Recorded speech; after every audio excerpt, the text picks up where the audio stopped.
স্বাগত ডিবিসি দেশের সংবাদে। আপনাদের সাথে আছি আমি সুনন্দা রায়চৌধুরী। বিশ্ব ক্যান্সার দিবস আজ। আশঙ্কাজনক হারে বাড়ছে রোগী। বরিশালের শেরেবাংলা মেডিকেল কলেজ হাসপাতালে রেডিওথেরাপি মেশিন অচল থাকায় দুর্ভোগে পদ্মা সেতুর দক্ষিণের 11 জেলার ক্যান্সার রোগীরা। বেসরকারিভাবে চিকিৎসার খরচ চালাতে না পারায় দিন দিন খারাপ হচ্ছে অনেকের শারীরিক অবস্থা। আর রাজধানী মহাখালীতে পাঠালে দীর্ঘ অপেক্ষায় দুর্বিষহ হয়ে ওঠে তাদের বেঁচে থাকা। এদিকে নতুন মেশিন পেতে নিবেদনেও মিলছে না সাড়া। বরিশালের শেরেবাংলা মেডিকেল কলেজ হাসপাতালে ক্যান্সার বিভাগের কোবাল্ট-60 রেডিওথেরাপি মেশিন অচল হয় 2015 সালে, আর সেটিকে অকেজো ঘোষণা করা হয় 2019 সালে। ফলে 9 বছর ধরে বন্ধ ক্যান্সার আক্রান্ত রোগীর প্রধান চিকিৎসা রেডিওথেরাপি। অসচ্ছল রোগীর পক্ষে বেসরকারিভাবে কিংবা ঢাকায় গিয়ে থেরাপি দেওয়া সম্ভব হচ্ছে না, বাড়ছে মৃত্যু ঝুঁকি। আসলে ডাক্তার রেডিওথেরাপি দিয়েছে, কিন্তু আমাদের সামর্থ্য না থাকার কারণে ঢাকাতে যেতে পারি না। এই রেডিওথেরাপি না থাকার কারণেই অনেক রোগী বিভিন্ন সমস্যায় অর্থনৈতিকভাবে সঠিক চিকিৎসা পাইতেছে না, যার কারণে তারা অকালে মৃত্যুবরণ করতেছেন। কেমোথেরাপির 21 দিন পর রেডিওথেরাপির নিয়ম থাকলেও মহাখালীতে সিরিয়াল পাওয়া যায় 8 মাস পর। রেডিওথেরাপি প্রয়োজন এখনই এই মুহূর্তে, সেই পেশেন্টের 9 মাস পরে সিরিয়াল সে পায় মহাখালীতে ঘুরে। বরিশালে ব্যবস্থা নেই শেরেবাংলায়, যার জন্য আমরা ঢাকা মহাখালীতে গেছি রেডিওথেরাপির জন্য আমরা চেষ্টা করছি। তখন আমরা সিরিয়াল পাইছি 7 থেকে 8 মাস পর। মেশিনের জন্য একাধিকবার চাহিদাপত্র দেয়া হলেও মেলেনি বরাদ্দ। এই সরকারি চাহিদা চায় আমাদের কাছে, আমরা দিয়ে যাই, কাগজের পর কাগজ স্তূপ আছে আমাদের কাছে, কিন্তু আসলে সরকারিভাবে এখন পর্যন্ত কোনো মেশিন বরাদ্দ দেওয়া হয় নাই। সরকার থেকে 4টি কোবাল্ট মেশিন দেওয়ার পরিকল্পনা নেওয়া হলেও তা না পাওয়ার কথা জানালেন এই কর্মকর্তা। শুধু শেরেবাংলা মেডিকেল কলেজ হাসপাতাল না, আরও বেশ কয়েকটা হাসপাতালে কিন্তু মেশিনগুলো দীর্ঘদিন যাবৎ ক্যান্সারের মেশিন নষ্ট হয়ে আছে। গভর্নমেন্ট 4টা মেডিকেল কলেজে মেশিন দেওয়ার প্ল্যান করেছিল, বাট সামহাও বন্ধ হয়ে আছে। হয়তো খুব শীঘ্রই চালু হবে কিনা আমি জানি না, হয়তো হয়ে যেতে পারে। সমীক্ষা বলছে বরিশাল শেরেবাংলা মেডিকেল কলেজ হাসপাতালে গত 1 বছরে 780টি ক্যান্সার রোগীর 51 ভাগই ছিল পুরুষ, যার 32.25 ভাগ ফুসফুসে ও 49 ভাগ নারীর মধ্যে 36.32 ভাগ স্তন ক্যান্সারে আক্রান্ত। DBC news desk. চিকিৎসক সংকটে খুঁড়িয়ে চলছে সাতক্ষীরার আধুনিক সদর হাসপাতাল। নেই সার্জারি, মেডিসিন, গাইনি, অ্যানেস্থেশিয়ার কনসালটেন্ট এবং প্যাথোলজিস্ট ও রেডিওলজিস্ট। এমন জনবল সংকটে চরম ভোগান্তিতে রোগী ও স্বজনরা। অনেকেই ফিরে যাচ্ছেন চিকিৎসা না নিয়েই। ডাক্তার স্বল্পতার কথা স্বীকার করলে সিভিল সার্জন জানালেন, বারবার চাহিদাপত্র দিয়েও মেলেনি সমাধান। সাতক্ষীরার 100 শয্যার সদর হাসপাতালটি ভুগছে চিকিৎসক সংকটে। দীর্ঘদিন ধরে সার্জারি, মেডিসিন, গাইনি, অর্থোপেডিক্স, চক্ষু বিভাগ সহ 12টি গুরুত্বপূর্ণ পদে নেই চিকিৎসক। মাত্র 10 জন চিকিৎসক দিয়ে পরিচালিত হচ্ছে এই হাসপাতাল, যেখানে প্রতিদিন ভর্তি থাকে প্রায় 200 রোগী। আরও 400 থেকে 500 রোগী চিকিৎসা নিতে আসেন বহির্বিভাগে। 13টি কনসালটেন্ট পদের বিপরীতে রয়েছে মাত্র 5 জন জুনিয়র কনসালটেন্ট। জরুরি বিভাগে 3 জন মেডিকেল অফিসারের মধ্যে সবকটি পদই শূন্য।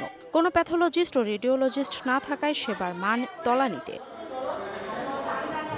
রোগী ও স্বজনদের অভিযোগ, ডাক্তার না পাওয়ায় নার্স থেকেই নিতে হচ্ছে সেবা। জরুরি অপারেশন বন্ধ থাকায় বাধ্য হয়ে যেতে হচ্ছে বেসরকারি ক্লিনিক ও হাসপাতালে। যখন আমাদের ডাক্তার তো একজন রয়েছে, এখন প্রতিদিন সকালে আসে 12টার দিকে আসি, আর আসে না। এত বড় একটা হসপিটাল, মাত্র ডাক্তার হয়তো একটাই ডাক্তার আছে এখানে, আর অনেক রোগী আছে এখানে, অনেক দূর থেকে আসছে, কিন্তু তারা দেখাতে পারছে না। আমাদের গরিব মানুষ অন্য জায়গায় ফি দিয়ে ডাক্তার দেখাতে পারিনি, আমরা সরকারি হাসপাতালে আসি। কিছু ডাক্তার থাকলেই আমাদের গরিব মানুষের জন্য খুব উপকার হইতো। জনবল সংকটের বিষয়ে একাধিকবার ঊর্ধ্বতন কর্তৃপক্ষকে জানিয়েও সমাধান না পাওয়ার কথা জানালেন এই কর্মকর্তা। মূল সমস্যা হচ্ছে যে হাসপাতালে যে সেবা দেওয়া হয়, সেখানে সার্জারি, মেডিসিন এবং গাইনি কনসালটেন্ট খুব গুরুত্বপূর্ণ। এই 3টা পদ নাই। আমরা বারবার যোগাযোগ করছি, রোগীদের তুলনায় আসলে ডাক্তারের সংখ্যা আমাদের খুবই কম। হাসপাতালটি জনবল সংকট দূর করতে দ্রুত পদক্ষেপ নেওয়ার দাবি স্থানীয়দের। DBC news desk. নানা সমস্যায় জর্জরিত ফেনীর বিসিক শিল্পনগরী। নিরাপত্তাহীনতা, জলাবদ্ধতা ও অতিরিক্ত কর জটিলতার মুখে শিল্প মালিকরা। অভিযোগ, কর্তৃপক্ষের উদাসীনতায় মিলছে না কাঙ্ক্ষিত সুফল। ফেনী সদর উপজেলার চাড়িপুরে 1962 সালে প্রতিষ্ঠিত হয় বিসিক শিল্পনগরী। এখানে গড়ে ওঠে রপ্তানিমুখী ওষুধ, বিস্কুট, টাওয়েল, হাতে তৈরি কাগজ, পাট, রাবার সহ বিভিন্ন শিল্প কারখানা। ফেনী বিসিক কর্তৃপক্ষের বিরুদ্ধে অভিযোগ নানা অব্যবস্থাপনার। উদ্যোক্তারা জানান, গ্যাস ও বিদ্যুতের সংযোগ পেতে ভোগান্তি আর বাড়তি করের চাপে অতিষ্ঠ তারা।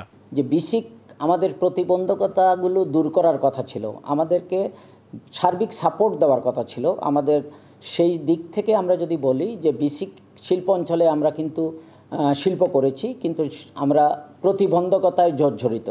এছাড়া রয়েছে বর্ষায় জলাবদ্ধতা, ড্রেনেজ সমস্যা, আলোর স্বল্পতা ও নিরাপত্তা ঝুঁকি। বিনিয়োগকারীদের অভিযোগ, কর্তৃপক্ষের উদাসীনতায় দীর্ঘদিন লোকসানে তারা। বাড়তি কর দিয়েও মিলছে না কাঙ্ক্ষিত সেবা। বর্ষাকালে যে এবার আমরা যে বন্যা হয়েছিল, সেই বন্যাতে আমরা বেশি দুর্ভোগ পড়েছি আমাদের ড্রেনেজ সিস্টেমটা না থাকার কারণে। আমাদের এখানে কোনো নিরাপত্তা নাই। পৌরসভাকে আমরা ট্যাক্স পেমেন্ট করতেছি, কিন্তু পৌরসভা আমাদেরকে কোনো এখানে সুবল দিচ্ছে না। সমস্যা দূর করার পাশাপাশি উন্নয়নে নানা উদ্যোগের কথা জানায় কর্তৃপক্ষ। দ্বৈত করে নিয়ে মালিকদের যে আপত্তি, সেটা অচিরেই সমাধান হবে। এটা নিয়ে একাধিকবার বিসিক অথরিটির, সিটি কর্পোরেশন বা পৌরসভার সাথে মিটিং হয়েছে। গ্যাস এবং বিদ্যুতেরও কিছু সমস্যা আছে, এগুলো আশা করি অচিরেই সমাধান হবে। শুধু আশ্বাস নয়, সমস্যা সমাধানে দ্রুত পদক্ষেপ চান ব্যবসায়ী ও উদ্যোক্তারা। DBC news desk. নেত্রকোনার সোমেশ্বরী নদীতে সেতুর অভাবে 50 বছর ধরে থমকে আছে পর্যটন শিল্প। দুর্ভোগে পড়তে হচ্ছে দেশের একমাত্র সাদামাটির পাহাড় দেখতে আসা মানুষদের। সম্প্রতি স্থানীয়দের উদ্যোগে তৈরি করা হয়েছে একটি কাঠের সেতু। বর্ষায় সেটিও ভেঙে পড়ার শঙ্কা রয়েছে, তাই সেখানে একটি স্থায়ী সেতু নির্মাণের দাবি পর্যটক সহ স্থানীয়দের। নেত্রকোনার পর্যটন এলাকা খ্যাত সাদামাটির পাহাড়, রানীখং মিশন সহ সীমান্তের অপরূপ সৌন্দর্য দেখতে প্রতিদিন এভাবেই ভিড় জমান পর্যটকরা।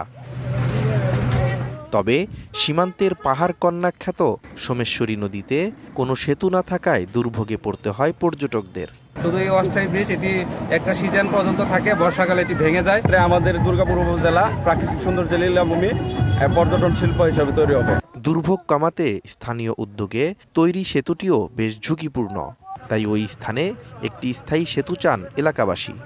স্থায়ী ব্রিজ হলে এলাকার আর্থসামাজিক অবকাঠামো উন্নয়ন সহ সামগ্রিকভাবে এলাকার উন্নয়ন হবে। স্থায়ীভাবে যদি একটি সেতু নির্মাণ করা হয়, তাহলে এই দুঃখ ঘুচে যাবে। ভৌগোলিক অবস্থা ও পর্যটন শিল্পের বিকাশে সোমেশ্বরী নদীতে স্থায়ী সেতু দরকার মনে করেন এলাকায় ঘুরতে আসা লোকজনও। জলপ্রবাহ ঠিক রাখা দরকার, একই সাথে অপর পারে যারা বসবাস করে তাদের বাচ্চা কাচ্চার স্কুল, তাদের জীবন জীবিকা যেন স্মুথলি চলতে পারে, সেজন্য একটি স্থায়ী সেতু দরকার। আমার মনে হয় যে এইটা একটু কর্তৃপক্ষের নজরে আসা দরকার, ভাবা দরকার যে এখানে একটা সেতু করা যায় কিনা। তবে সোমেশ্বরী সহ সীমান্তের 4 নদীতে সেতু নির্মাণের উদ্যোগ নেওয়ার কথা জানিয়েছে সড়ক ও জনপথ বিভাগ। সেতুগুলো নির্মাণের জন্য ইতিমধ্যে আমরা ইসলামিক ডেভেলপমেন্ট ব্যাংকের অর্থায়নে পিডিবিপি-তে সেতুগুলো নির্মাণের প্রস্তাব করা হয়েছে। ডিবিপি অনুমোদন হলে পরবর্তীতে আমরা দরপত্র কার্যক্রম সহ সেতু নির্মাণের কার্যক্রম হাতে নিব। স্থানীয় উদ্যোগে কাঠের সেতু নির্মাণে দুর্ভোগ সাময়িক কমলেও স্থায়ী সেতুর অপেক্ষায় এলাকাবাসী সহ পর্যটকরা। DBC news desk. জাহাঙ্গীরনগর বিশ্ববিদ্যালয়ের পোষ্য কোটা সম্পূর্ণ রূপে বাতিলে আন্দোলনরত শিক্ষার্থীদের 3টি দাবির সাথে একত্রতা পোষণ করেছে প্রশাসন। এতে 5 ঘন্টা পর অনশন ভাঙে শিক্ষার্থীরা। সোমবার মধ্যরাতে বিশ্ববিদ্যালয়ের প্রশাসন শিক্ষার্থীদের দাবি মেনে নেয় এবং যথাযথ প্রক্রিয়ায় তা বাস্তবায়ন করা হবে বলে জানায়। দাবিগুলো 2024-25 শিক্ষাবর্ষ থেকে কার্যকর হবে। এর আগে সন্ধ্যায় নতুন প্রশাসনিক ভবনের সামনে বৈষম্য বিরোধী ছাত্র আন্দোলনের ব্যানারে পোষ্য কোটা সম্পূর্ণরূপে বাতিলের দাবিতে দ্বিতীয় দফায় আমৃত্যু গণ অনশনে বসে শিক্ষার্থীরা। লক্ষ্মীপুরে নিখোঁজের 4 দিন পর ধানক্ষেত থেকে মিষ্টি ব্যবসায়ীর মরদেহ উদ্ধার করেছে পুলিশ। সোমবার রাতে নগরীর সদর উপজেলার চররুহিতা গ্রামের ধানক্ষেত থেকে ব্যবসায়ীর মরদেহ উদ্ধার করা হয়। পুলিশ জানায়, পরিবারের পক্ষ থেকে 31শে জানুয়ারি সদর থানায় একটি নিখোঁজ ডায়েরির পর অভিযান চালিয়ে মরদেহ উদ্ধার করা হয়। তদন্ত করে ঘটনার সাথে জড়িতদের চিহ্নিত করে আইনের আওতায় আনা হবে বলে জানিয়েছে পুলিশ।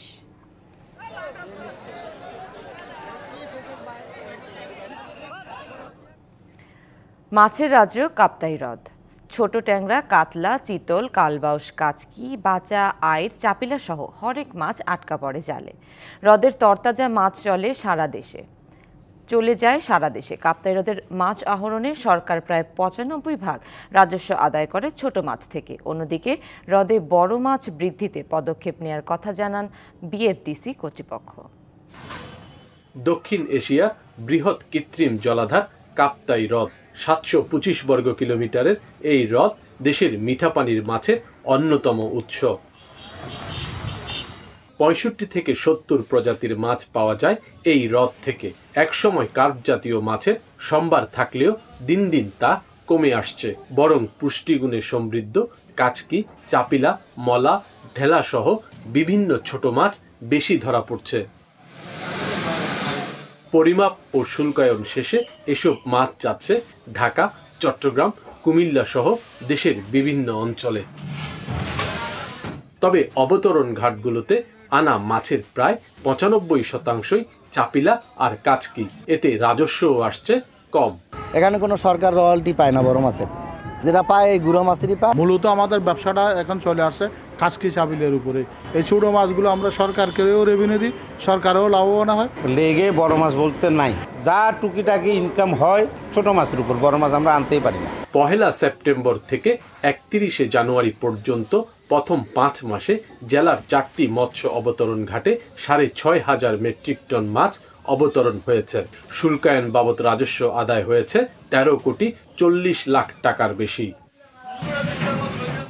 হ্রদে বড় মাছ বৃদ্ধিতে নানা পদক্ষেপ নেয়ার কথা জানায় বিএফডিসি। বড় মাছের যাতে উৎপাদনটা আরও বৃদ্ধি করা যায় সেই বিষয়ে আমরা বিভিন্নভাবে চেষ্টা করে যাচ্ছি। প্রতি বছর যে পোনা অবমুক্ত করি সেটা পরিমাণও বৃদ্ধি করার চেষ্টা করে যাচ্ছি। প্রজনন মৌসুমে ১২৭ দিনের নিষেধাজ্ঞা শেষে ১ সেপ্টেম্বর মধ্যরাত থেকে কাপ্তাই হ্রদে মাছ ধরা শুরু হয়েছে। মাছ শিকার করছেন নিবন্ধিত প্রায় ২৭,০০০ জেলে। সৈকত রঞ্জন চৌধুরী, ডিবিসি নিউজ, রাঙামাটি। দেশের সীমান্তবর্তী জেলা লালমনিরহাটের কৃষককে প্রতিবারই আলু বীজ কিনতে হয় চড়া দামে। আলুর মৌসুমে সারা দেশেই সক্রিয় হয় নতুন নতুন সিন্ডিকেট। কৃষকের কথা ভেবে লালমনিরহাট বিমান বাহিনী দেশের সর্ববৃহৎ আলুর বীজ প্রকল্প করছে। এতে কৃষক পাচ্ছে স্বল্প মূল্যে আলুর বীজ আর সরকার পাবে রাজস্ব। আলু বীজ কেনাবেচা নিয়ে গড়ে ওঠা সিন্ডিকেটের তৎপরতা রোধে দেশের সবচেয়ে বড় বীজ আলুর প্রকল্প গড়ে তোলা হয়েছে লালমনিরহাটে। ৫০ একরের এই প্রকল্পে কাজ করা কৃষককে নানাভাবে সহায়তা দিচ্ছে বাংলাদেশ বিমান বাহিনীর লালমনিরহাট ইউনিট। কৃষক অল্প দামে আলুর বীজ পাওয়ার পাশাপাশি সরকার পাচ্ছে রাজস্ব।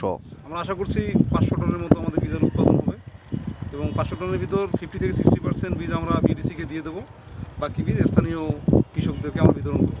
দেশের সবথেকে বড় বীজ আলুর প্রকল্পে কাজ করে এলাকার অনেকেই এখন স্বাবলম্বী। এখানে আমরা যে টাকা পাই এটা দিয়ে আমাদের ফ্যামিলি ভালো চলে। চেয়ারম্যানের কাজ করে আমার সংসার ভালোই চলে।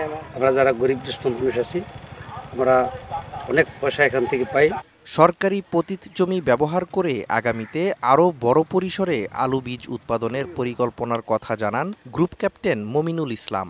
আশা করি মিনিমাম 50 একর জমিতে 500 টন আলু হতে পারবে। এতে নেক্সট বছর তারা আলু উৎপন্ন করবে এবং বেস্ট কোয়ালিটির আলু পাবে।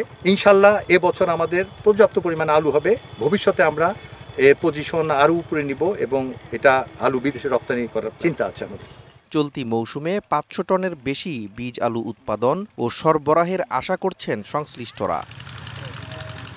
DBC news desk. দেশের সংবাদে এই ছিল এখনকার মতো। ডিবিসি নিউজের সংবাদগুলো পড়তে ভিজিট করুন dbcnews.tv আর ভিজিট করুন ডিবিসি নিউজের ফেসবুক পেজ এবং ইউটিউব চ্যানেল। সাথেই থাকুন।